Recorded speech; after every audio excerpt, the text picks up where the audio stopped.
The corruption started in the tertiary feeds at 3:47 station time, and by 3:51, it had eaten through two redundant buffers and was gnawing at the primary signal architecture of the Confederacy's most classified listening post. Verath Solen saw it first. She always saw things first. That was why the Confederacy's Office of Signal Intelligence had stationed her here, in a windowless chamber buried 14 levels beneath the surface of Corovan Station, surrounded by equipment that did not officially exist, processing data streams that were never acknowledged in any Confederate budget, watching a sector of space that every official chart marked as navigational void. The corruption was not random. That was the thing that made her mandibles lock against each other with an audible click. Random corruption looked like static, formless, patternless, the thermal noise of the universe degrading stored information the way weather degraded stone. This looked like handwriting, structured, repeating, as if something inside the data was trying to speak, and the act of speaking was dissolving the medium it spoke through. Solen. Her supervisor's voice came through the internal channel, flat and professional. Kashran Ul, a Veridon male with 40 years in signal work and the permanently narrowed eyes of someone who had spent 4 decades looking at classified material and had stopped being surprised by anything short of total system failure. Your feeds are flagging cascade. What is it? Verath hesitated. In 11 years at this post, she had never once hesitated before answering a direct query from Kashran. But she was looking at the corruption pattern scrolling across her displays, and the pattern was looking back at her. She could not articulate how she knew this, but she knew it with the certainty of someone being watched, and she did not know how to say that without sounding like she had lost her professional detachment entirely. Unknown structure in the decay pattern, she said. Not random. I need to isolate it before I can characterize it. Isolate it and log it. If it is equipment degradation, flag maintenance. If it is something else. It is something else. A pause on the channel. In 40 years, Kashran had developed what the junior analysts called his silences moments, where the absence of his voice communicated more than any combination of words he might have chosen. This particular silence said, "Then be very careful what you find, and be more careful what you do with it." The channel closed. Verath turned back to her displays. The listening post, formally designated CKS-9, informally called the threshold by the 17 personnel who staffed it, existed for one purpose only. It monitored the boundary between Confederate space and the sector that every species in the known galaxy had agreed, through 9,000 years of inherited consensus, not to discuss. The sector had a formal designation buried somewhere in the deep archives, Sector 7 Null. But no one used it. No one referenced it in reports, in academic papers, in navigational briefings, in diplomatic correspondence, in casual conversation. The Confederacy's official position was that the sector was a navigational void, a region of space too gravitationally unstable for safe transit, marked on charts as a hazard zone and nothing more. Verath had known that was a lie since her 3rd day on the post. On her 3rd day, Kashran had walked her through the signal architecture slowly, methodically, with the patience of a man who had given this tour before and understood that each new analyst needed time to absorb what they were being shown.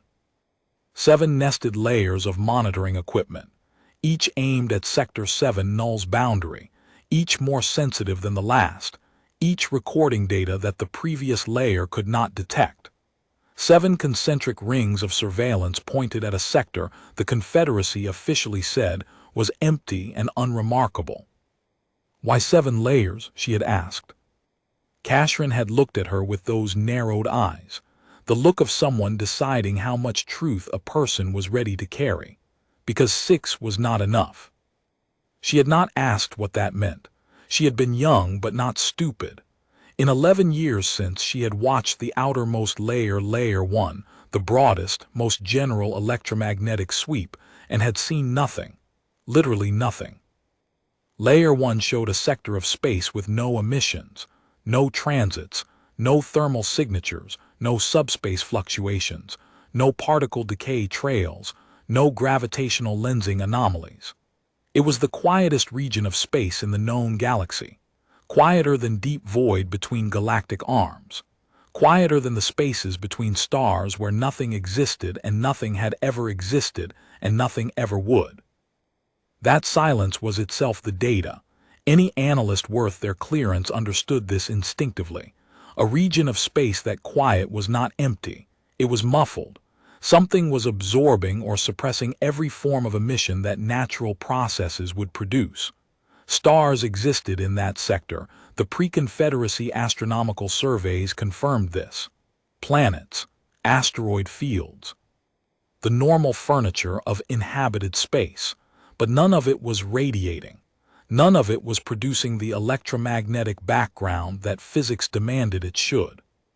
Silence that complete was not natural. Silence that complete was maintained. But in 11 years, Verath had never been authorized to access below Layer 1.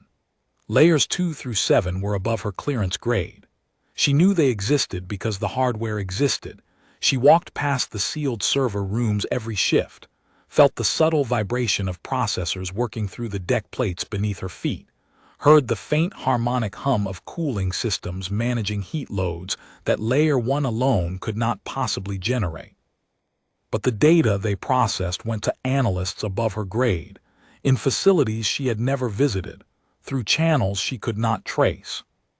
Until now, because the corruption eating through her feeds was not originating in Layer 1, it was not originating in her equipment at all.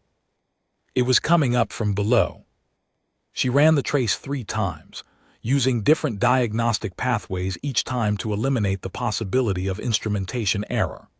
Each time, the same result.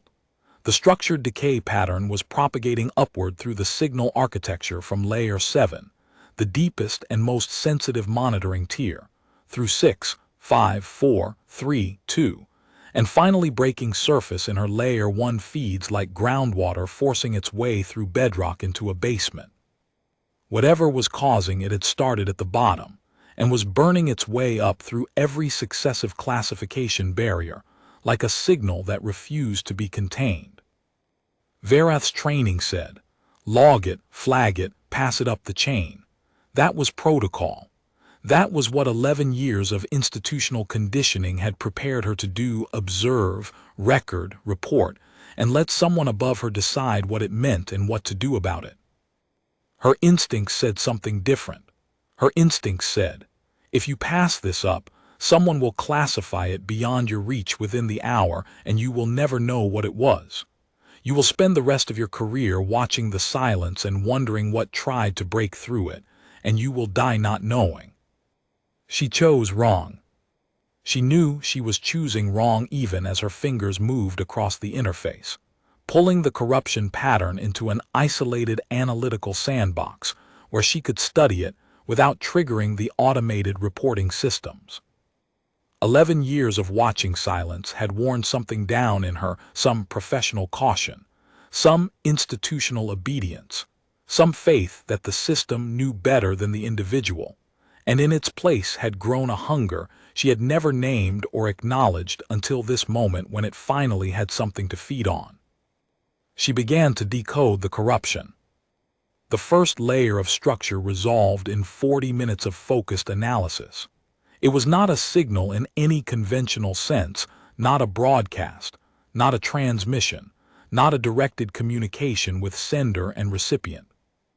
It was a pattern embedded in the degradation of the monitoring equipment itself, as if something was using the act of destroying the surveillance hardware as its medium of expression, writing its message in the manner of the equipment's dying. The pattern, once extracted and cleaned, was mathematical. Coordinates, not spatial coordinates. Verath checked that possibility first, expecting to find a location within Sector 7 null being highlighted or indicated. Instead, the coordinates were indexical. They pointed to other data.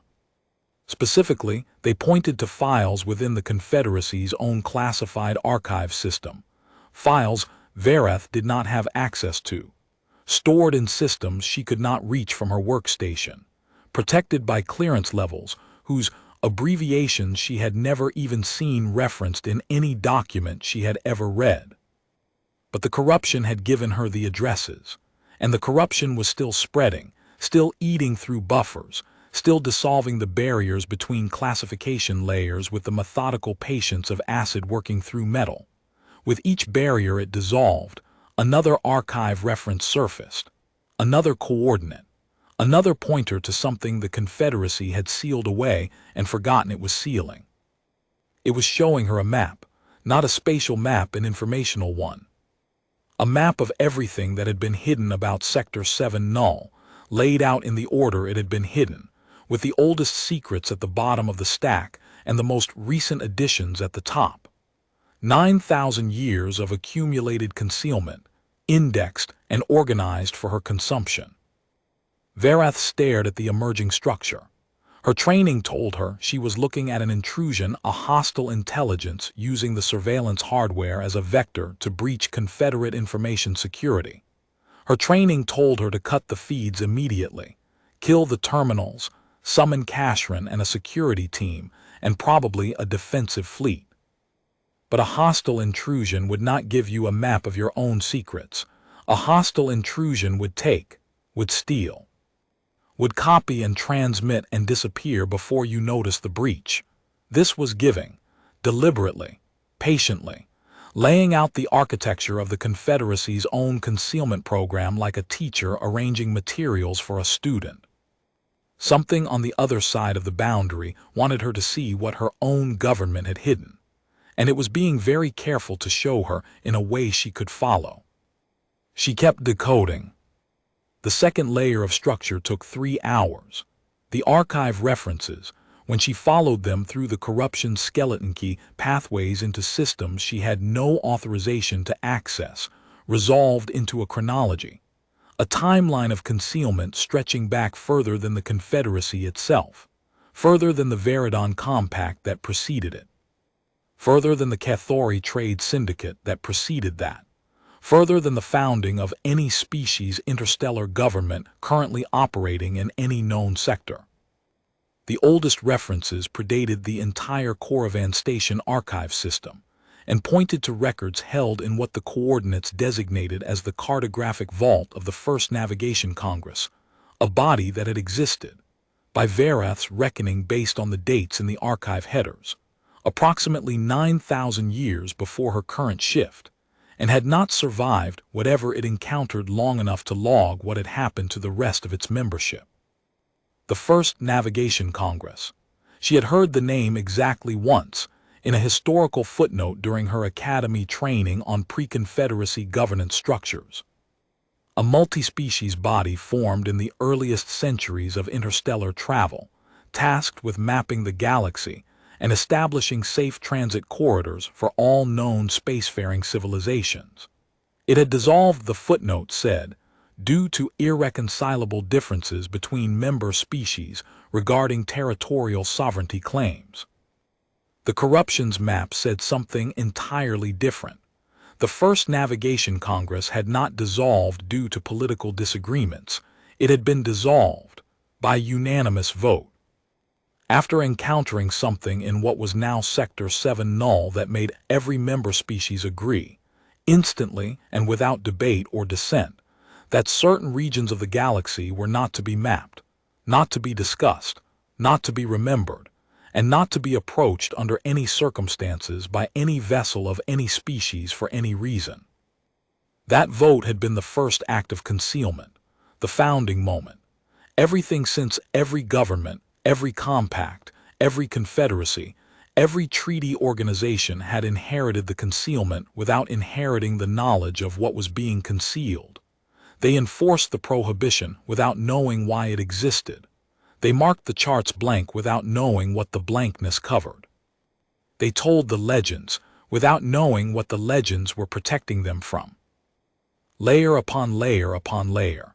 9,000 years of accumulated institutional silence, each generation adding a new shell of not knowing around the original secret, until the secret itself was buried so deep that no living being remembered it existed. They only remembered the rule: do not go there, do not look, do not ask, do not wonder, accept the blank space on the chart and move on. And now something was peeling those layers back, one by one, in order, showing her the architecture of the lie from the inside out. Her hands were shaking. Verath noticed this distantly, the way she might notice a change in ambient temperature or a shift in the station's gravitational compensators. Her chromatophores had gone flat, locked in their neutral gray, the autonomic stress response her species defaulted to when the higher cognitive centers were consuming too many resources for the body to maintain its normal chromatic displays. She was afraid, not of what was in the data specifically, of what it meant that something was showing it to her specifically. Because this was not random. This was not an accident of hardware degradation or a coincidental quirk of signal interference. Something had chosen this moment, this post, this analyst, and was systematically dismantling 9,000 years of galactic consensus, one classification barrier at a time, feeding it to her in pieces she could absorb and understand. Why her? The question surfaced and she could not dismiss it back below conscious awareness. Why an analyst on layer 1, the outermost, most general, least sensitive, lowest clearance ring of the monitoring apparatus? Why not breach upward to the senior analysts on layers 4, 5, 6, with their higher clearances and their direct access to the deeper data streams? Why start at the bottom of the hierarchy? Unless the deeper layers were already compromised. Unless the senior analysts had already seen what she was seeing and had made their choice the institutional choice, the safe choice, the choice that training and protocol and 40 years of bureaucratic conditioning prepared you to make. Unless the corruption had been rising through the architecture for longer than she knew, and the analysts above her had done what their training told them to do: classify it at a level beyond their own access, seal it, file a false report attributing it to equipment degradation, and return to their workstations and their silence and their careful pretense that nothing had changed. She was the last layer, the outermost shell, the final pair of eyes in the chain that might look at what was being shown and choose differently from everyone above her. The third layer of structure took 6 hours. Verath did not eat, did not drink, did not respond to Kashran's 2 subsequent check-in pings or his third, which was marked urgent.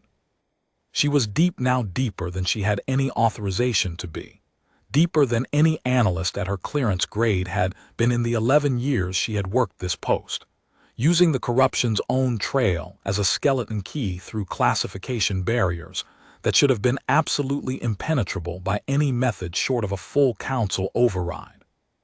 The data unfolded around her like a vast dark architecture seen by single flashes of lightning, each flash illuminating one section of a structure too large to comprehend in totality, each section revealing connections to other sections she could not yet see, the whole thing stretching in every direction beyond the edges of what her mind could hold at once.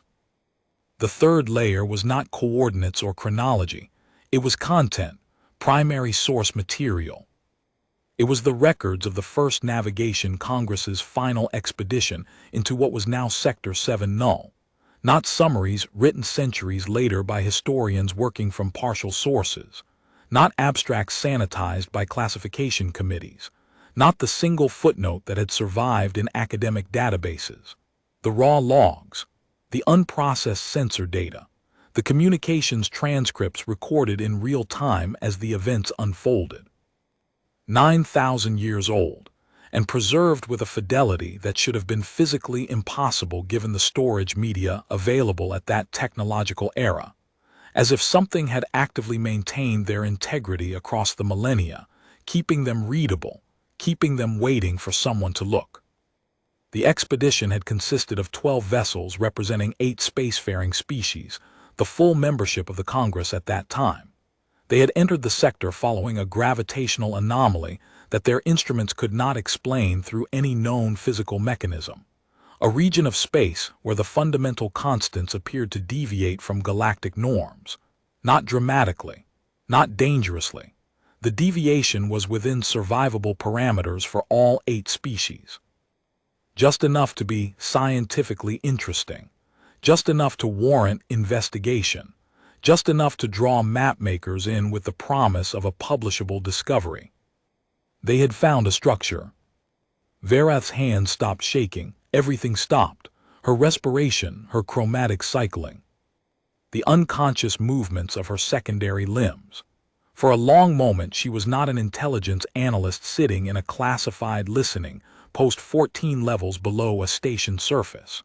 She was a point of consciousness suspended in front of data that rewrote the foundational assumptions of everything she had ever been taught about the galaxy, about human space, about the nature of the forbidden zone, and the reason for its existence. The structure was not a station, not a habitat, not a vessel or an installation or a ruin or any category of constructed object that any of the 8 species possessed terminology for. It was a layer, a skin, a membrane, stretched across a region of space approximately 3 light-years in diameter, so thin that it was functionally invisible to any sensor that was not specifically calibrated to detect exactly what it was, and so old that the 12-vessel expedition's temporal dating instruments had returned only error codes when asked to estimate its age. The membrane was not made of any material the Congress could identify. It was not made of matter in any conventional sense. It was made of information. Raw, structured, self-maintaining information encoded directly into the fabric of spacetime itself, as if someone or something had written instructions into the geometry of the vacuum at the quantum level, and those instructions had been executing, continuously, without degradation or drift, since before any species in the galaxy had evolved sensory organs capable of perceiving the stars above them. The expedition had spent 9 days studying the membrane from the outside, 9 days of increasingly confused and increasingly frightened sensor readings, 9 days of debates between the 8 species about whether to proceed further or withdraw, 9 days of the membrane sitting there, immense and patient and utterly, perfectly silent. On the 9th day, a junior cartographer aboard one of the Veridon vessels had done what cartographers do when confronted with something unmapped. She had attempted to map it. She had directed her deep scan instruments at the membrane's surface and begun recording its structure in detail sufficient for navigational charting. And the membrane had responded. Not hostilely, not defensively. There was no weapon discharge, no countermeasure, no aggressive action of any kind. The membrane had simply acknowledged the attention. A section of it directly facing the cartographer's vessel had shifted its opacity, had become transparent, and through that transparency the 12 vessels and their combined crews of 8 species had seen what the membrane was built to contain. The records of what they saw were incomplete, not because they had been redacted by later classification authorities, though they had been, many times, by many hands across many centuries and many governments. They were incomplete because the observer's own cognitive architectures had failed to process the sensory input into coherent perceptual experience. Species with visual cortexes reported visual data that their brains refused to integrate into recognizable images. Species with electromagnetic sensing arrays reported patterns that induced seizure-like cascade failures in their neural processing networks. Species with gravitational perception reported a geometry that their spatial reasoning centers rejected as impossible and refused to model. What survived in the logs was fragmentary, impressions rather than observations, emotional responses rather than analytical descriptions. But certain elements appeared across all 8 species accounts, consistent despite the radical differences in their sensory apparatus and cognitive architecture. Something was on the other side, something vast beyond any meaningful scale of comparison, something that had been there for longer than the galaxy had been in its current stellar configuration, something that was aware of them the moment the membrane became transparent, and had been aware of them before that, and had been aware of everything on their side of the membrane for as long as the membrane had existed. Something that was not hostile in any way the observers could identify, was not benevolent in any way they could identify, was not anything that mapped to any emotional or intentional category any of the 8 species possessed. Something that was waiting. And the thing it was waiting for the entity or species or force that had, at some point in the deep past, so deep that the membrane's own inconceivable age was merely a chapter in the larger story, had placed the membrane there, had built the barrier, had decided that whatever waited on the other side must be sealed away from the rest of the galaxy, and then had remained, on this side, on the galaxy's side, watching. Vareth read that section 3 times, then 4 times. On the 5th reading, the meaning finally landed with its full weight, and she felt her perceptual framework, the set of assumptions and beliefs and inherited certainties that she had used to make sense of the galaxy for her entire adult life, crack along stress lines she had not known it contained. The humans had not built the membrane. That was clear from the temporal data. The structure predated any species currently alive by an interval that the dating instruments could not quantify. But the humans were the ones who had stayed, the ones who had chosen or been engineered or had evolved into the role through processes the records did not explain to remain on this side of the barrier, watching it, maintaining it, ensuring that whatever waited beyond it did not find a way through.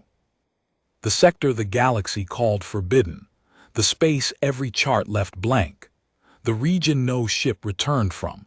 It was not a territory, it was not a homeland, it was not a military installation or a fortress or a staging ground for conquest. It was a guard post. And the species the galaxy feared, the legend it whispered about, the forbidden line no one crossed, the silence that 9,000 years had failed to erode, they were not the threat. They had never been the threat. They were the wall between the galaxy and something older than the stars themselves. The galaxy had spent 9,000 years fearing the guards, building legends about their violence, warning each other away from their border with stories of fleets that entered and never returned, constructing elaborate mythologies of human aggression, human territorial savagery, human military superiority, because the alternative was knowing what the guards were guarding. And that knowledge, the First Navigation Congress had decided unanimously in the same session where they voted to dissolve their own organization, was worse than any legend, any fear, any mystery, any amount of ignorance. Better to be afraid of humans than to know what humans were afraid of. Better to fear the guard than to meet what the guard was standing in front of. Vareth sat motionless in her chair. The data surrounded her 9,000 years of concealment architecture, laid open on her displays like a dissected organism with every organ labeled and every connection traced. The corruption was still active, still eating through barriers, still revealing deeper layers. There was more to see, much more. The full history of what the membrane contained and what the humans had done and sacrificed and become across 9 millennia of silent, unacknowledged, unthankable guardianship. Solène. Cashran's voice, not through the internal channel this time. He was standing in the doorway of her chamber, his silhouette backlit by the corridor lighting. She did not know how long he had been there. His expression was one she had never seen on his face before, and she realized now that she had been subconsciously expecting it for 11 years, without being able to articulate what she was expecting or why. He knew, he had always known. You accessed below your clearance, he said. Not an accusation, not anger, a statement of medical fact, delivered in the tone of a physician confirming a diagnosis they had been hoping would not manifest but had been preparing for nonetheless. The corruption gave me access. I did not breach anything, it opened the pathways for me. It was showing me. Showing you, yes. He stepped fully into the chamber. The door sealed behind him with its usual quiet pneumatic hiss, but the sound seemed louder in the context of what she now understood about the station, the post, the purpose of everything she had been doing for 11 years. It does that. Every few centuries, when enough layers of concealment have accumulated that the original knowledge is in danger of being lost entirely, when the institutions maintaining the prohibition have forgotten what they are prohibiting, and why it reaches through the monitoring architecture and shows someone. You knew this was going to happen. I knew it was possible. I have been here 40 years, Solin. I saw it happen once before, 31 years ago. An analyst on Layer 3, higher clearance than you, faster access to the deeper archives. She decoded the full structure in 4 hours rather than your 11. Verath felt cold. Not the station's climate systems, a cold that originated somewhere in her thorax and radiated outward through her secondary circulatory pathways. What happened to her? She made a choice. The same choice that every analyst who has ever decoded the corruption's message has made, across 9,000 years and countless governments and species and individuals. The same choice the First Navigation Congress made in their final session. The same choice every institution since has inherited without understanding that it was a choice rather than a policy. He looked at her displays. His expression did not change, which told her he was seeing exactly what he expected to see, not because the content was familiar, but because he had lived long enough with the knowledge to be past the point of reacting to its presentation. The choice is not whether to tell anyone, he said. The choice is whether to become another layer of concealment, another layer of people who know the truth and choose to maintain the lie, not because they are ordered to, not because they are threatened, but because they understand, with the full weight of actual knowledge rather than institutional habit, why the lie must be maintained. Because the truth keeps the galaxy asleep. Because the galaxy must sleep. Cashrin crossed the chamber slowly, his footsteps measured, and stopped beside her workstation. He did not look at the displays directly, he looked at a point slightly past them, the way someone looks past a bright light to avoid being dazzled. Because if it wakes, if enough species learn what is actually on the other side of that membrane, then some percentage of them will try to reach it. Some will try to communicate with it out of curiosity. Some will try to study it out of scientific interest. Some will try to worship it. Some will try to weaponize it. And the humans have been very clear, across 9,000 years of silence and sacrifice and willing self-demonization, that the membrane must not be tested, must not be touched, must not be given reason to shift its opacity again. What happens if it becomes transparent, fully transparent rather than the single partial opening the Congress experienced?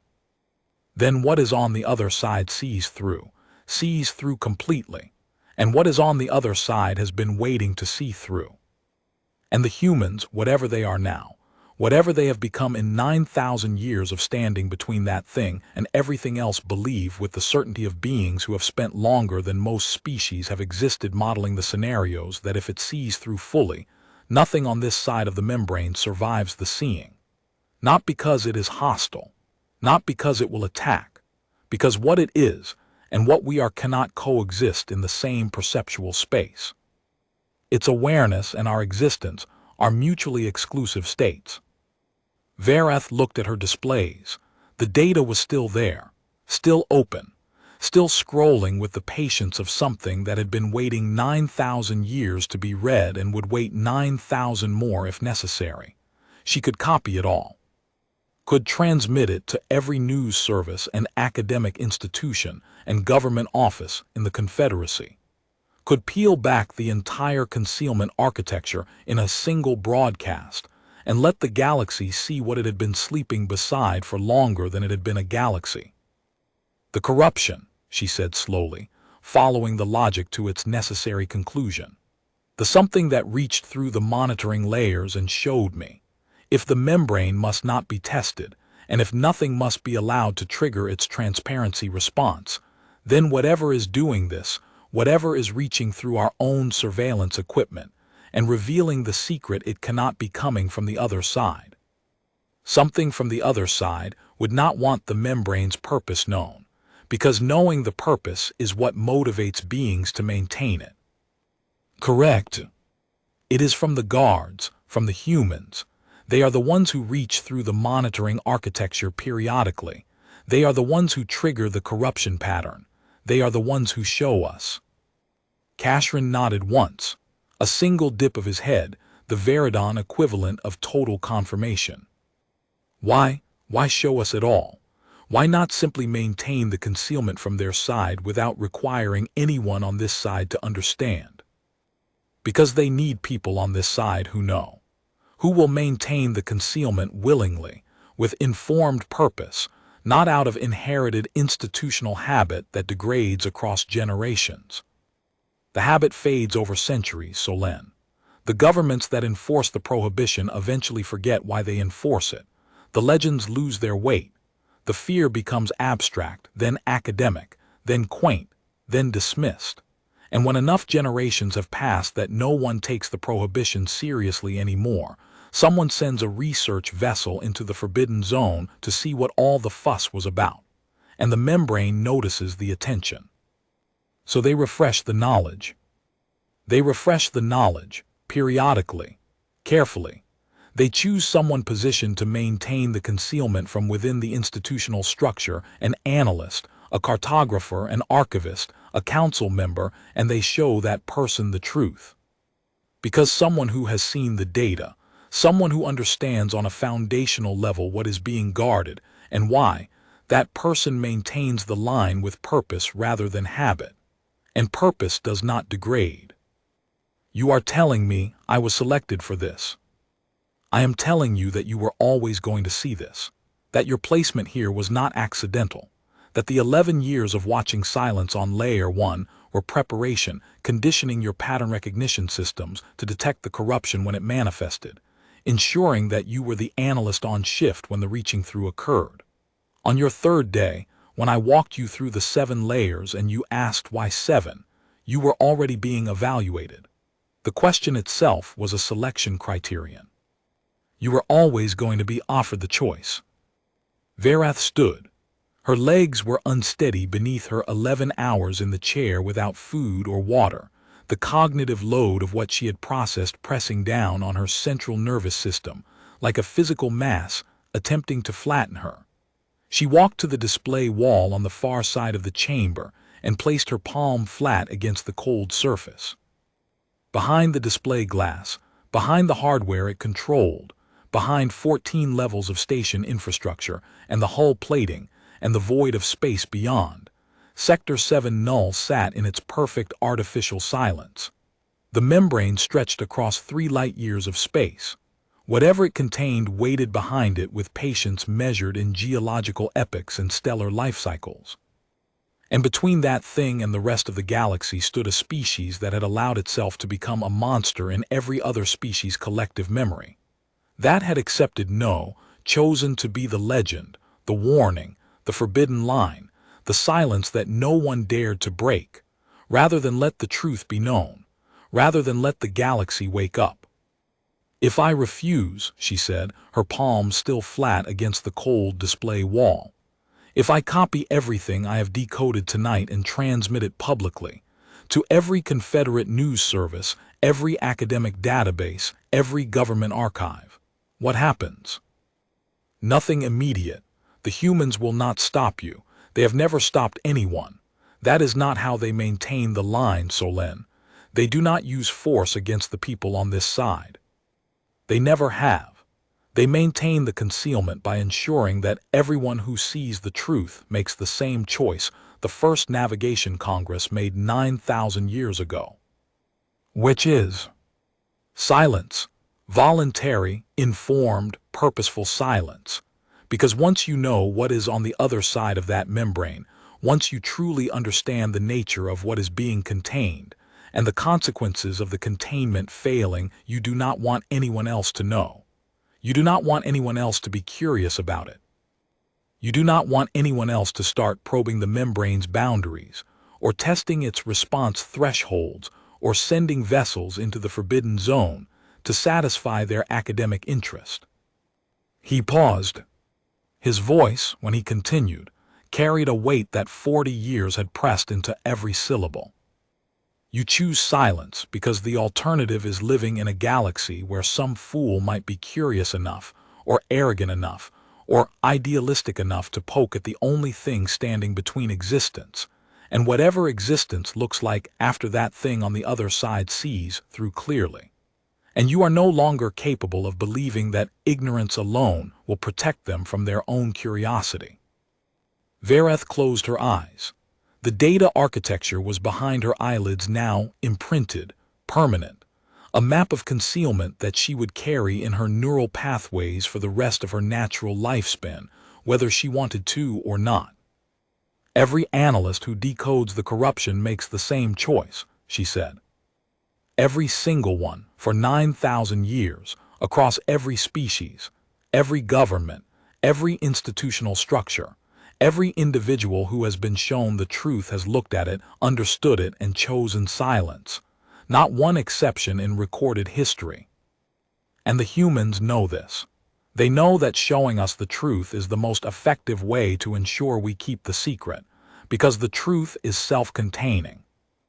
The truth is its own most effective containment protocol. Yes.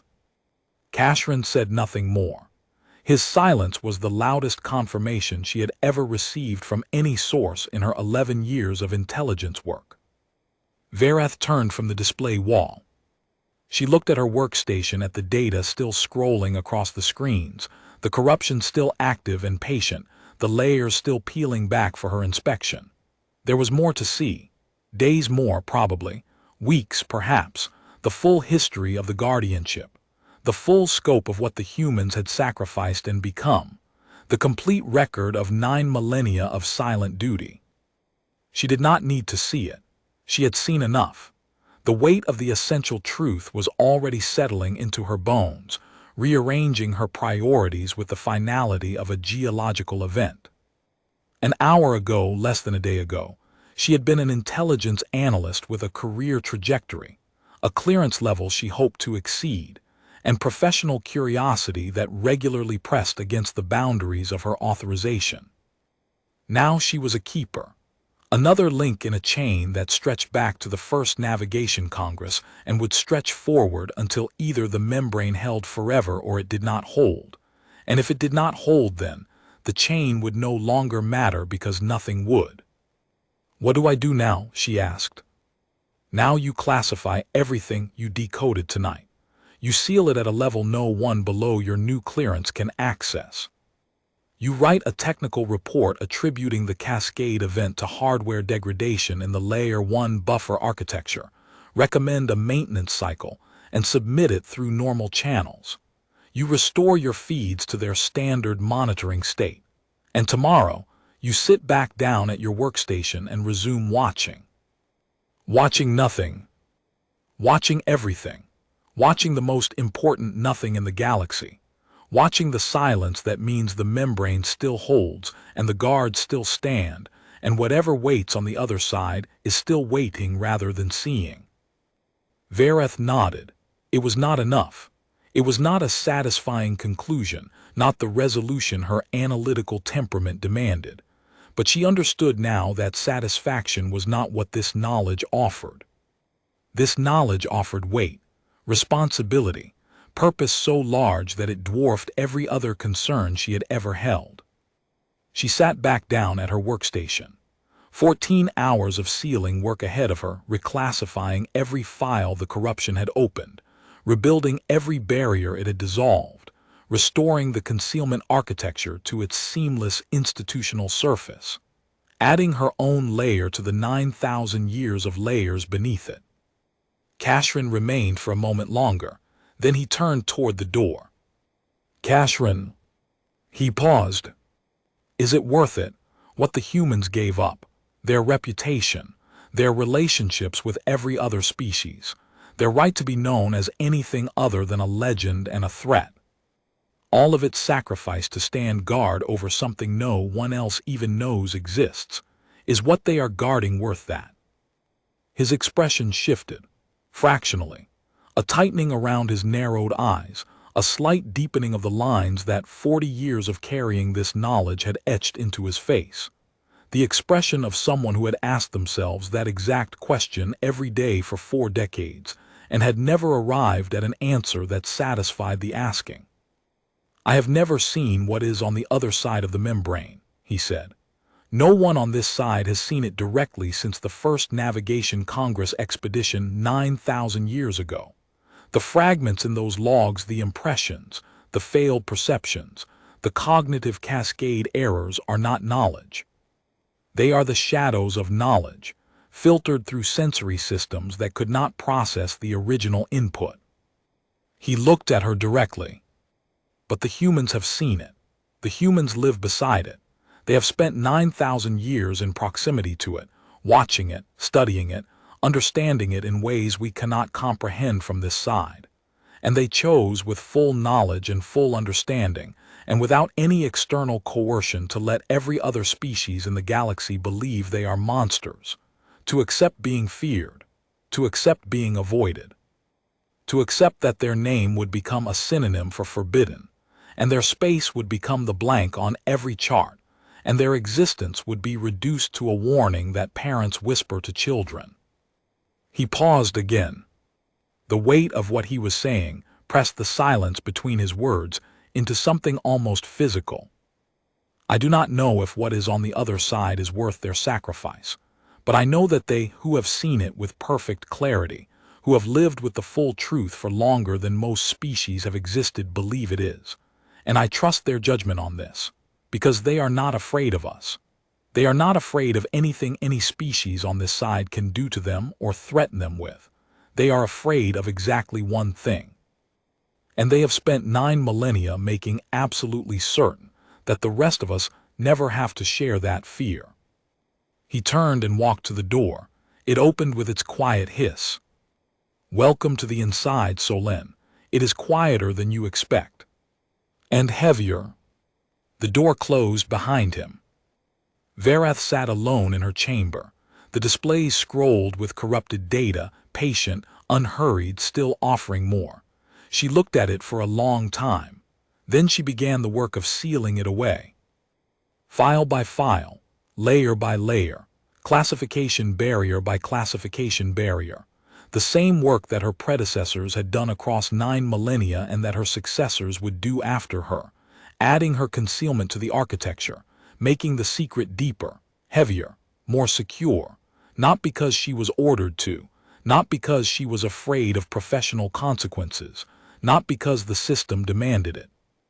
Because she had seen the truth, and the truth had made her choose.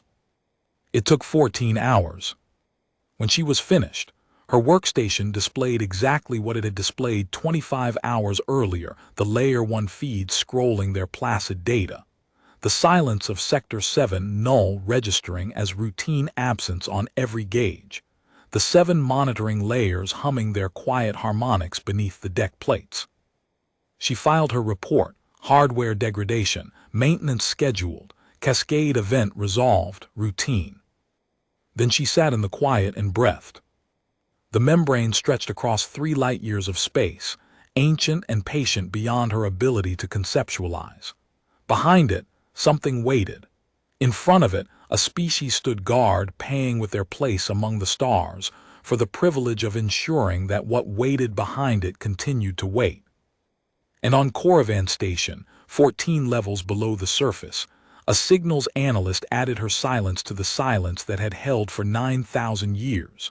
One more layer, one more keeper, one more pair of eyes that understood why the chart stayed blank and would never, under any circumstance, tell anyone why. The silence held. Beneath it, the waiting continued. Both were necessary. Both were enough. And both would persist for as long as they needed to, which was forever, or until the membrane no longer held, and at that point nothing would persist at all, and the question of how long would become meaningless, along with every other question any being had ever asked. Verath watched the silence watched back. And somewhere behind 9,000 years of accumulated nothing, the most patient thing in the universe pressed against the only thing standing between itself and everything else, and waited for the day that no one on either side of the membrane wanted to come. That day had not come yet. The guards still stood. The galaxy still slept. And that was enough, for now, for one more shift, for one more day of chosen silence in a universe that could not afford to be told the truth about itself.